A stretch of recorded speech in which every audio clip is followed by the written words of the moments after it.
নমস্কার, এই মুহূর্তে পূর্ব রেলের তরফ থেকে বড় একটি আপডেট জানিয়ে দেওয়া হয়েছে। যদি আপনি ট্রেনে সফর করেন বা আপনার বাড়ির কোনো মহিলা ট্রেনে সফর করে, তাহলে এবার কিন্তু বিশেষ করে মহিলাদের জন্য এই আপডেটটি রেলের তরফ থেকে জানিয়ে দিল। আপনি অবশ্যই জেনে যান, কেননা এই আপডেটটি আপনার জেনে থাকলে পরবর্তী সময়ে সুবিধা পেতে কোনো রকম অসুবিধা হবে না।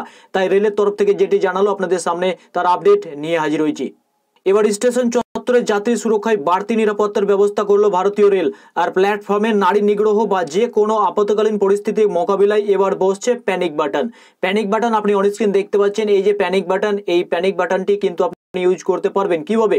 পূর্ব রেল এই প্রথম উদ্যোগ নিচ্ছে যে হাওড়া ও শিয়ালদা ডিভিশনে দেশের মধ্যে অন্যতম ব্যস্ত হাওড়া ও শিয়ালদা শাখায় দৈনিক প্রায় ৩৫ লক্ষ যাত্রী চলাচল করে। অপ্রীতিকর কোনো ঘটনা ঘটলে এই বিরাট সংখ্যক যাত্রী যাতে দ্রুত রেলওয়ে প্রোটেকশন ফোর্সের সাহায্য পায়, আর তার জন্যই কিন্তু এক প্যানিক বাটন বসানোর উদ্যোগ নিয়েছে।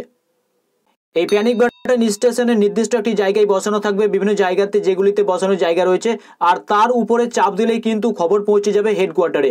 কন্ট্রোল রুম সেই বিপদ সংকেত পাঠিয়ে দেবে সংশ্লিষ্ট স্টেশনে, আর সেখান থেকে নির্দেশ পেয়ে আরপিএফ জওয়ানরা বিপদ থেকে যাত্রীদের উদ্ধার করতে নেমে পড়বে। ইতিমধ্যেই হাওড়া ও শিয়ালদা ডিভিশনের একাধিক স্টেশনের প্ল্যাটফর্মে প্যানিক বাটন বসানো চলছে।